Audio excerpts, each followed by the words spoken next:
Nagtataba ang mga export quality crabs mula sa Sasmuan, Pampanga. Bawal yan, mag-diet ka. Bawal yan? Bawal yan. Tama. Sana lahat ng tao gusto kapag mataba ka. Meron din silang hipon, sugpo, tahong, iba't ibang klase ng isda, taba ng talangka, and other seafood. Alam niyo ba yung nag-trending na nagtitinda ng matatabang crab sa EPSA? Meron silang bagong pwesto.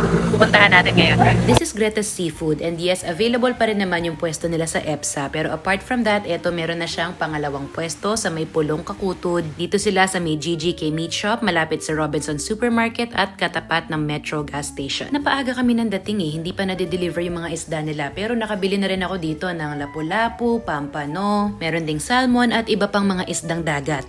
Ito yung malalaking crabs nila. Galing to sa Sasmuan. Ang laki din niya.